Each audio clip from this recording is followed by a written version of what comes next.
കാരണം പറയുന്നത് വിദ്യാർത്ഥികൾ മുഴുവൻ പുറത്തേക്ക് പോവുകയാണ്.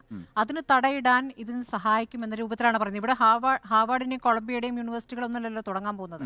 വരുന്നവർ പണം മാത്രം ലക്ഷ്യമിട്ടാണ് എന്ന് ഉന്നത വിദ്യാഭ്യാസ മന്ത്രി തന്നെ സംശയിക്കുകയാണ്. അല്ല, ഞാനതിനകത്ത് ഒന്നാമത്തെ കാര്യം വെച്ചാൽ ഈ ആദ്യഘട്ടത്തിൽ ഞാൻ എൻ്റെ അഭിപ്രായം രേഖപ്പെടുത്തി ഇതിൻ്റെ സോഷ്യൽ ഇമ്പാക്റ്റുമായിട്ട് ബന്ധപ്പെട്ടല്ല, അത് പാർട്ടിയുടെ നയവുമായി ബന്ധപ്പെട്ടാണ്. സോഷ്യൽ ഇമ്പാക്റ്റുമായിട്ട് ബന്ധപ്പെട്ട് എനിക്ക് വേറൊരു അഭിപ്രായമാണുള്ളത്. ഒന്നാമത്തെ കാര്യം, ഈ 2022 ഈ സമ്മേളനത്തിൽ വന്നിരിക്കുന്ന ഈ രേഖയുമായി ബന്ധപ്പെട്ട് സീതാറാം യെച്ചൂരിയുമായിട്ട് വിശദമായ അഭിമുഖം നടത്തുന്നുണ്ട് മാധ്യമങ്ങൾ.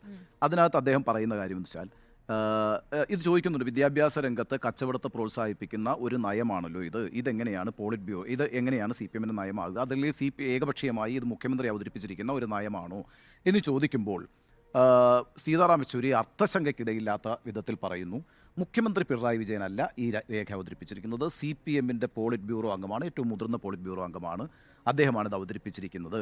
2, ഈ കാര്യത്തിൽ നിങ്ങൾ പറയുന്ന ഈ വാണിജ്യവൽക്കരണം എന്നൊരു പ്രശ്നമുണ്ട്, ആ പ്രശ്നത്തെ നമ്മൾ അതിജീവിക്കുക സാമൂഹ്യ നിയന്ത്രണങ്ങളുമായി ബന്ധപ്പെട്ട നിയമനിർമ്മാണത്തിലൂടെയാണ്. അതായത് ഇപ്പോഴത്തെ സാഹചര്യത്തിൽ ഇത് അനിവാര്യമാണ്, എന്നാൽ നിങ്ങൾ ഈ പറയുന്ന പ്രശ്നങ്ങൾ നിലനിൽക്കുന്നുണ്ട്. അത് സംവരണത്തിൻ്റെ കാര്യത്തിനകത്താണെങ്കിലും പിന്നെ ഫീസിൻ്റെ കാര്യത്തിനകത്താണെങ്കിലും ഒക്കെ നിലനിൽക്കുന്നുണ്ട്. അതിനെ നമുക്ക് നിയമനിർമ്മാണത്തിലൂടെ മറികടക്കാൻ കഴിയണം. ഇതാണ് അല്ല പറയട്ടെ നിയമ നിർമ്മാണങ്ങൾ നടത്തണം എന്ന് പറയും. ഇതിനകത്തൊരു പ്രശ്നം ഞാൻ വരുന്നത്, ഇപ്പോൾ സ്വാശ്രയ കോളേജുകൾ നമ്മൾ നടപ്പാക്കിയല്ലോ, കേരളത്തിൽ നടപ്പാക്കി. നമുക്ക് എന്നിട്ട് അക്കാര്യത്തിൽ അവരുടെ അഡ്മിഷൻ്റെ കാര്യത്തിനകത്ത്, അതിൻ്റെ ഫീസ് സ്ട്രക്ചറിൻ്റെ കാര്യത്തിനകത്തൊക്കെ എത്രത്തോളം നമുക്ക് ചെയ്യാൻ കഴിഞ്ഞിട്ടുണ്ട്. ഇപ്പോഴും കോടതികളിൽ എത്ര കേസുകൾ നിലനിൽക്കുന്നു, വലിയ നിയമയുദ്ധത്തിലേക്കാണ് ഇത് പോയതെന്നുള്ള യാഥാർത്ഥ്യം നമുക്ക്, അതാണ് ഇതിൻ്റെ ഒരു സോഷ്യൽ ഇമ്പാക്റ്റ് എന്ന് പറയുന്നത്.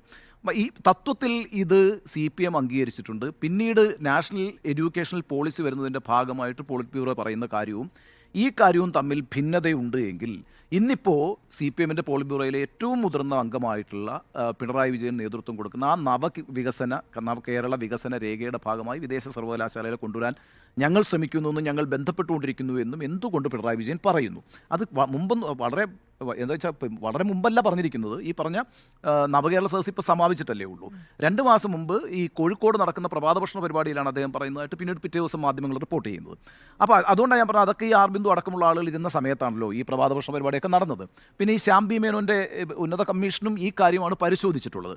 അപ്പോൾ പിന്നെ അതിനു മുമ്പാണ് ഞാൻ ഈ പറഞ്ഞ കോടിയേരി ബാലകൃഷ്ണൻ്റെ ഈ പ്രഖ്യാപിത നയവും. അപ്പോൾ ഇതെന്തായാലും നടപ്പാക്കാൻ തീരുമാനിച്ചിരിക്കുന്നു എന്ന് തന്നെയാണ് ഞാൻ വിചാരിക്കുന്നത്. അതുകൊണ്ട് അതൊരു വളരെ പെട്ടെന്ന് അത്ഭുതകരമായി ബജറ്റ് ബോക്സിൽ നിന്ന് പൊട്ടിപ്പുറത്തേക്ക് വന്നൊരു കാര്യമായിട്ട് ഞാൻ മനസ്സിലാക്കുന്നില്ല. പിന്നെ ഇതിൻ്റെ സോഷ്യൽ ഇമ്പാക്റ്റ്, ആ സോഷ്യൽ ഇമ്പാക്റ്റിനെ കുറിച്ചുള്ള ആങ്സൈറ്റി ഉണ്ട്. അത് വളരെ പ്രധാനപ്പെട്ട ഒരു കാര്യമാണ്. അവിടെയാണ് CPM ഈ 2023 പോളിറ്റ് ബ്യൂറോയിൽ നാഷണൽ എഡ്യൂക്കേഷണൽ പോളിസിയുമായി ബന്ധപ്പെട്ട് വരുന്ന പ്രശ്നങ്ങൾ. വിദേശ സർവകലാശാലകൾ ഇന്ത്യയിലേക്ക് വരുമ്പോൾ UGCയുടേതായിട്ടുള്ള റെഗുലേഷൻസ് പറയുന്നുണ്ട്. അത് വളരെ കൃത്യവുമാണ്. 2022 റെഗുലേഷൻസ് ഞാനൊന്ന് ഓടിച്ച് നോക്കിയിട്ടുണ്ട്. കടുത്ത നിയന്ത്രണങ്ങളൊക്കെയാണ് പറയുന്നത്. അഡ്മിഷൻ്റെ പ്രോസസ്സ് അത് UGC ആണ് തീരുമാനിക്കുക. ഫീസ് സ്ട്രക്ചർ UGC ആണ് തീരുമാനിക്കുക. 65 ദിവസം മുമ്പ് ഇവരുടെ ഈ പ്രോസസ്സ് ആരംഭിച്ചിരിക്കണം, അത് പ്രഖ്യാപിച്ചിരിക്കണം.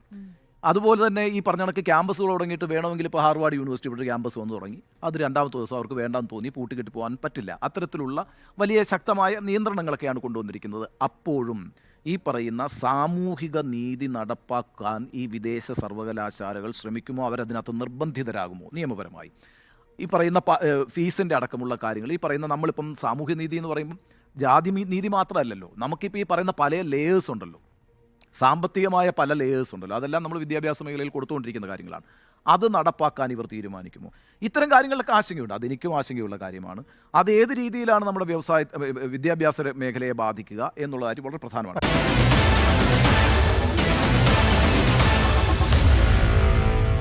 Meet the editors.